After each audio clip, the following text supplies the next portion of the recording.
Hello, everybody. Welcome once again to Wisconsin Icons. I'm Bob Dolan. My sponsors for Wisconsin Icons are Pasternak and Zergabel, award-winning injury attorneys. You can find their help at www.injurywisconsin.com. And I'd also like to acknowledge Town Bank. You can find their great help and information about their great banking system located all across Wisconsin at townbank.us. Well, it is golf season. Hallelujah. And my icon today is the fact that Wisconsin has become one of the great golfing destinations, certainly in the United States. Everybody acknowledges that, but also some would argue one of the great golfing destinations in the world. And I have anecdotal evidence of both. Over the past, 10 years, I've been very fortunate to be able to play on the greatest courses here in Wisconsin, courses that we will talk about in just a couple of minutes. And without fail, at all of these courses, either on the putting green or the driving range, or you might be paired up with someone, or certainly in the 19th hole, which, by the way, I have parred that hole every round of golf I've ever played. Without fail, I have met people from all across the country here for a golfing vacation. And even on occasion, a few years ago, I met a foursome right in front of me from Ireland. And it is fascinating to me that Wisconsin, a location where you can only play golf at best 6 months of the year, is recognized as one of the premier golfing destinations anywhere. And we do indeed have some remarkable golf courses, and they provide remarkable golf experiences. So how did this happen? Why did it happen? Where did it begin? My guest is one of the premier golf writers in all of America. He's the president of the Golf Writers Association of America. He's authored 10 books, most of them on golf.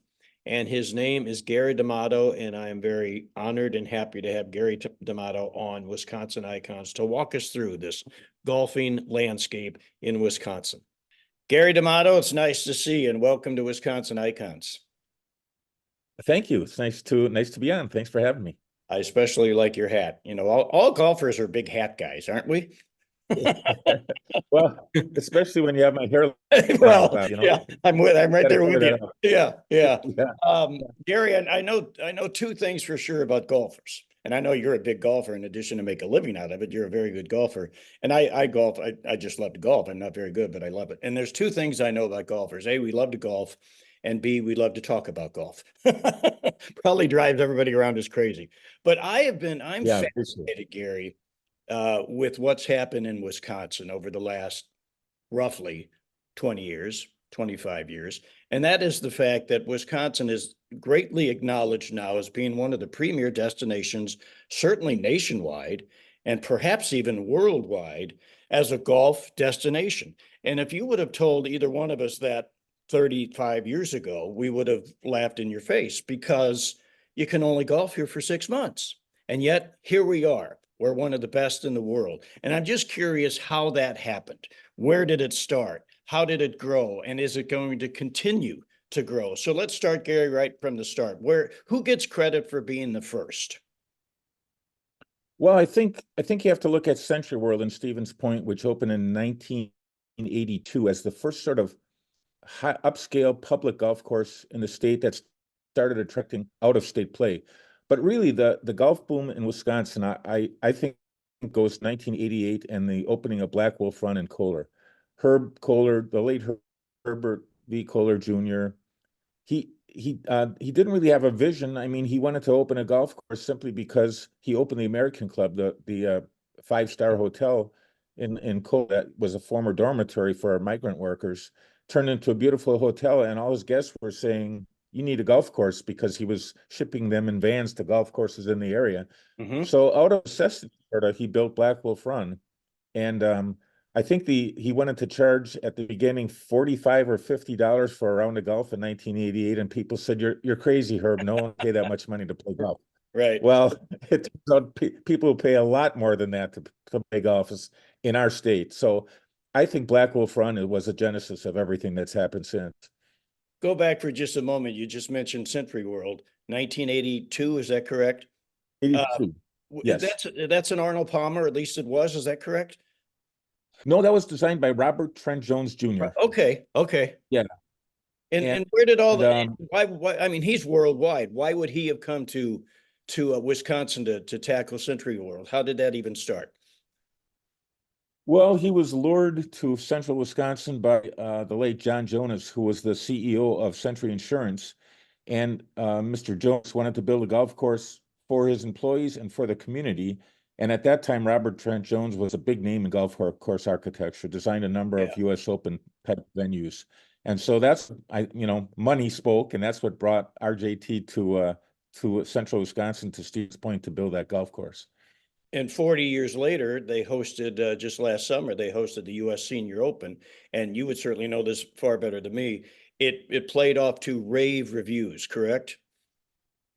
It did, and I think you have to give the current CEO of Century Insurance, Pete McPartland, a lot of credit, because there was course had fallen into disrepair and was not really a great golf course, 15 years ago. And when he took over as CEO, he decided he had to make a decision. Do we get out of the golf business, or do we renovate this golf course and make it a jewel again? And he decided to go with the latter, which that golf course turned out fantastic, the renovation, which brought the USGA to our backyard, and more golf in the future, I think, for that place.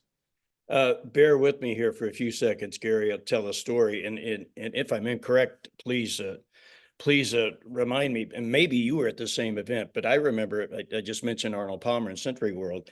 I think when Century World just opened, they flew in Arnie Palmer for like a media day. And in all of us got to go up there and play 18 holes, and obviously we'd report on it when we came home. And they had Arnold Palmer set up on the 17th tee. Is that the flower hole, the famous flower hole, 17?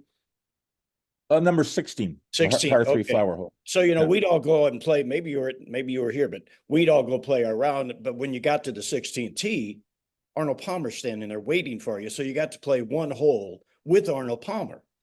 Now, so it's our turn. Now, I love golf, but I'm just kind of a hacker. And so I've never been more nervous in my life to stand on that tee Yeah. box with my little 4-wood in my hand, and Arnold Palmer's 20 feet away from me watching me, but he got to go first. So, and by this time he had, he knew what club to hit. Not that Arnold Palmer needed much help anyway, but he knew what club to hit. He knew where the wind was. He knew how the green was sloped. So he gets up there and smacks one, and it, lands 18 inches from the hole. And he turns around to the other three chumps and says, "Okay, chumps," but he didn't say the word chumps. "If any one of you beat that, I'll give you my green jacket." Did We he just, really say that? he did. He did. Were you Oh there? Do my you remember goodness. that at all? I was not at that day. Oh, It's funny. I think Dan Stevenson might have been involved in that. There were a couple okay. players, I think, they invited, in Palmer and Jan Stevenson, and a couple other players, but I was Yes. not at wish I Yeah. could have been. I Yeah. remember her too. Yeah. Yeah. It's just one of those things that I'll always remember. Oh So yeah. after Central, we go to Herb Kohler, and he starts. Now, I always thought that when Herb Kohler started his courses, that it was to one day get a major. But you say it was just simply to go along with the resort. Well, the first one was to satisfy guests who were complaining that there was no golf course Yeah. associated with the hotel. But as he built that course, and when demands outgrew supply, and he built a second course at Black Wolf Run called the Meadow Valleys, then I think he realized, in order to grow the brand and to attract even more play to Little Kohler, Wisconsin, it would be great to get a championship there. So he started courting both the United States Golf Association and the PGA of America, and wound up with championships from both organizations at his courses. Is that why he eventually would build Whistling Straits, which is considered at least of his complex, the crown jewel, to land that major? Absolutely, yeah. I think two courses weren't enough. Eventually, he wanted to build Hmm. more, and so he purchased that land. I think it was a land swap with We Energies, which owned that land that he built with Whistling Straits on, and Kohler owned a bunch of land, and they swapped land. I think Kohler had also give some money to We Energies. But anyway, yeah, the bottom line was he wanted a world-class Lynx imitation that Pete Dye designed so he could get more championships and the international golfer to come to Wisconsin to play, which is exactly what happened. It definitely surprised most golf observers, excuse me, when Whistling Straits landed their first major, which I believe was the PGA, correct? I mean, didn't that kind of blow people away that we're bringing a major to central Wisconsin, to Little Kohler, Wisconsin? Yeah, absolutely. I mean, he had already had the 1998 U.S. Women's Open at Blackwell Front. That was the Yeah. first major championship, and that set attendance records. I mean, there were cars backed up on I-43 for miles to try to get into the course, and I think the USGA and the PGA of America saw that there how popular golf was in Wisconsin, how we were starved for major championship golf, and also that a lot of money could be made. Let's be honest about this. Those organizations are Oh, yeah. interested in making money, and they saw that they could do that with Kohler as a partner. So yeah, the PGA in 2004 was the first men's major that Mr. Kohler got up there. So now, Gary, we've got Century World up and running. We've got Herb Kohler up and running. What happens next? Where does the growth continue? Well, yeah, I think a lot of people saw what success that Kohler company had in building upscale, expensive championship golf that would attract golfers from outside of the state. And so within a few years, Arnold Palmer, Terry Wakefield brought in Arnold Palmer to design the Bog. David Bachman Jr. brought in Jack Nicklaus to design the Bull at Pinehurst Farms. Aaron Hills all of a sudden came on the map with Bob Lang building that great championship course northwest of Milwaukee. And then Sand Valley, which is the newest big Great. resort to come to Yeah. Wisconsin, is now building a fourth course with more on the way. I mean, they own 15,000 acres there, the Kaiser family. And Michael Kaiser Jr. told me they're eventually going to own 100,000 Oh acres in my central gosh. Wisconsin. They Not must, just for golf, it'll be for recreation and yeah, restored native habitat. But yeah, it's going to be one of the biggest empires in the world, really. they may apply for statehood. I had no idea that they were they were going to be Yeah, that large. Go back to Aaron Hills. yeah. Just, when Whistling Straits got the PGA, that blew a lot of people away. What about Aaron Hills when they got the U.S. Open? That was you can imagine that one man, Bob Lang, wanted to build a golf course, and his dream was to get the U.S. Open at that golf course. A lot of people have that dream. I mean, Trump has had that dream. There are billionaires who have had that dream and haven't been Yeah. able to land the U.S. Open.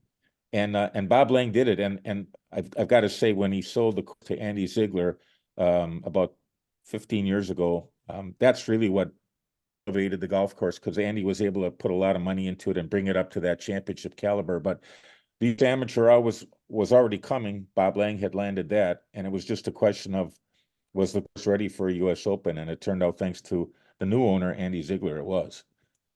Will Wisconsin get another major anywhere? Whistling Straits, Aaron Hills, somewhere else? Yes, I think so. And it depends how you define a major. I mean, there are 4 USGA championships in the Sand Valley. That was announced a few months ago.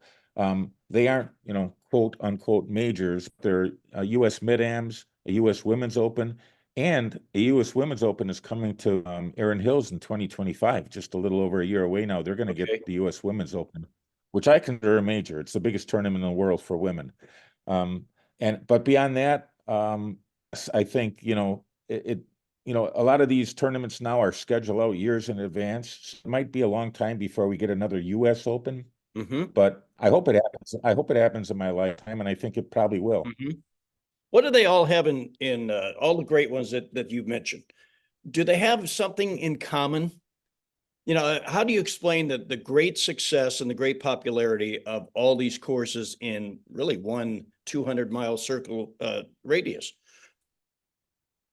Well, when it comes to championship golf, there's a few things. I mean, the USGA and the PGA America want to work with courses that are easy to work with, and governments that are easy to work with. I mean, there's a lot of governmental support that has to go into the championships from a local, county, and state level, and those organizations that it's easy to work with Wisconsin as opposed to some states where there's much more red tape. Sure. Wisconsin has proven that championships make money in this state, which is another thing. But as for the course itself, they have to test the best players in the world, right? If they don't do that, then the U.S. Open is not going to a course that doesn't test the best players in the world. And so these courses, Erin Hills, the courses at Sand Valley, Whistling Straits, they all have the strategic shot values that make the best players in the world buckle down and try to make pars, as opposed to just making birdie after birdie like you see on some of the PGA Absolutely. Tour Absolutely. regular events. Yeah. Right. Yeah. You know, speaking just for your regular golfer, I've been lucky enough to play most, if not all, of these courses that we're talking about. And for me, the experience at all of them is first class. And I'm not talking about the course itself. The course, for me, every course is way beyond my skill level. But I love being. I just love the day. I mean, everything. The staff is first class. The accommodations are first class. You know, you have the option of getting a caddy. Now, what do I need a caddy for? The caddy's going to say, Bob, hit it here. That doesn't mean I'm going to hit it here. But just having a caddy is kind of cool. And they provide for you the feeling that you're far more than just somebody who's shelling out a couple of $100, that even we're important to them and not just the pros. Yeah, it's a great distinction. That's a great point you make, Bob, that those courses, it's not just a round golf, it's an experience. I think when you step foot on those properties, you realize you're somewhere special Yeah, by the way yeah. you're treated, by the way it looks, by the way it feels. It's hard to describe to someone, but there's an ambiance that goes with a great championship course and the way you're treated at those courses that make them stand above the others. Other than the expansion of Sand Valley, are you hearing things about other great new public courses in our immediate future? No, I'm not hearing too much. I mean, there's a Sand Valley opened the Lido last year, which is a Yeah. sort of a private replication of an old course on Long Island.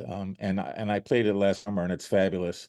And they're going to open another course this year called Sedge Valley, designed by Tom Doe, who's one of the most famous golf course architects in the world right now.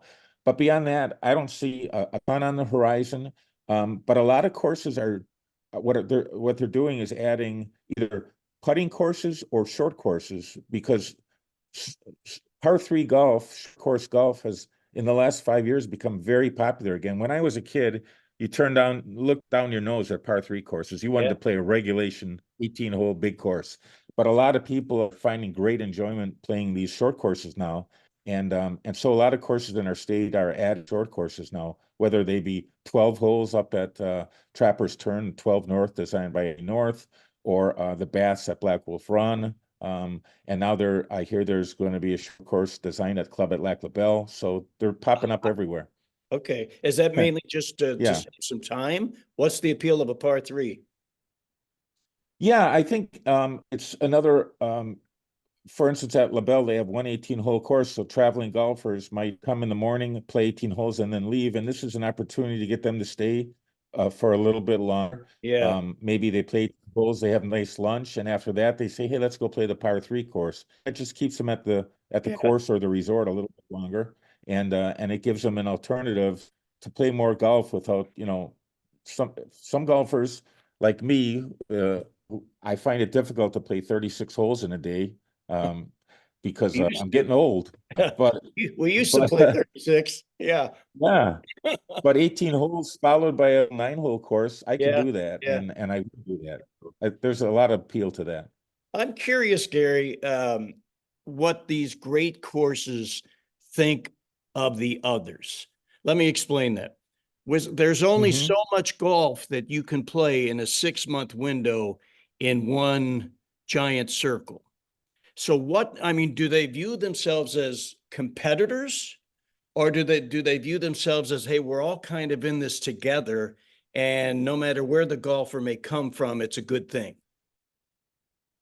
I think it's a little of both. I think Kohler probably views Sand Valley as a competitor because they're both after sort of the same kind of golfer, the traveling golfer who has a disposable income.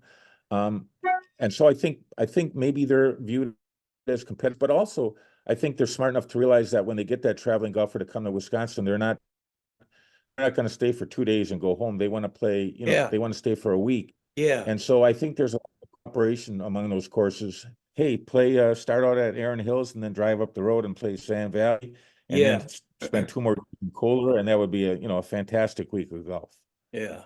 I'd be remiss if I've got one of the great golf minds and great golf writers with me this morning. So I'd be remiss, as you well know, Gary, golf is at a big time crossroads. Professional golf is at a big time crossroads. Yeah. And to be candid with you, the developments of the last 18 months or so have even impacted just a golf fan like me. I used to watch golf nonstop. I don't care what the tournament was, I would watch it. And I don't have that enthusiasm anymore. I'll watch the majors, of course, but the week to week, Yeah. and you brought it up earlier, a lot of times it's just who gets the 30 under first. Well, so what? But, so there's a lot of proposals and a lot of hurt feelings and a lot of this. And where do you, crystal ball, 5 years from now, where's pro golf? That's a really good question. And boy, I wish I had the answer. I mean, I can speculate like anyone else. I mean, we don't know what's going to happen with the proposed sort of merger between PGA Tour and the PIF, Live Golf. At some point, they are going to have to combine forces somehow, because I don't think it can go on indefinitely where you have these two separate facts fighting with each other.